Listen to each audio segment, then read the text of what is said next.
Hello guys, welcome to my channel. এই মুহূর্তের বড় আপডেট, অন্নপূর্ণা যোজনায় ৩,০০০ টাকা করে পাবেন রাজ্যের মহিলারা। তো মহিলারা কিভাবে ৩,০০০ টাকা করে পাবেন আজকের ভিডিওতে বিস্তারিত আপনাদেরকে জানিয়ে দেব।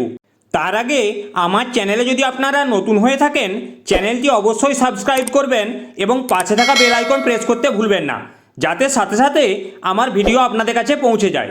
বিগ ব্রেকিং এক্সক্লুসিভ আপডেট, এই মুহূর্তের সবচেয়ে বড় লেটেস্ট খবর, এবার থেকে মহিলারা ৩,০০০ টাকা করে প্রতি মাসে পাবেন।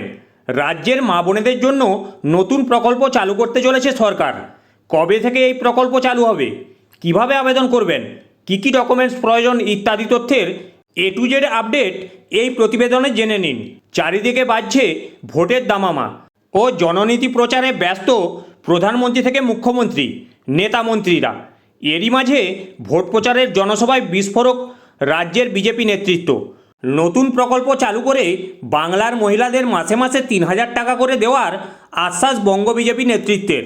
লক্ষ্মীর ভাণ্ডার প্রকল্পের মাধ্যমে রাজ্যের তপশিলি মহিলাদের ১,০০০ টাকা ও জেনারেল মহিলাদের ৫০০ টাকা করে দেয় রাজ্য সরকার। সম্প্রতি এই ভাতার পরিমাণ বাড়িয়েছে তৃণমূল সরকার। নবান্ন সূত্রে খবর, আগামী মে মাস থেকে লক্ষ্মীর ভাণ্ডার প্রকল্পে প্রত্যেক মাসে তপশিলি মহিলারা পাবেন ১,২০০ টাকা এবং অন্যান্য মহিলারা ১,০০০ টাকা করে পাবেন।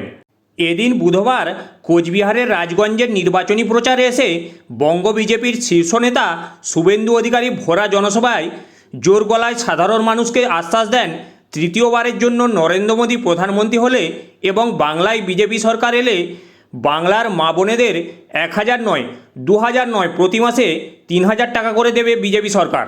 ভবিষ্যতে এই প্রকল্প চালু হলে এই প্রকল্পের পলিসি নির্ধারণের পর এই প্রকল্পে কিভাবে আবেদন করতে হবে, কি কি নথি প্রয়োজন, কোথা থেকে আবেদনপত্র সংগ্রহ করতে হবে এবং কোথায় জমা করতে হবে, বিস্তারিত আপডেট প্রতিবেদনের মাধ্যমে আপনাদের জানিয়ে দেওয়া হবে। তো গাইস, এই ছিল আজকের অন্নপূর্ণা ভাণ্ডার নিয়ে আপডেট। ভিডিওটি যদি আপনাদের ভালো লেগে থাকে অবশ্যই একটি লাইক করবেন।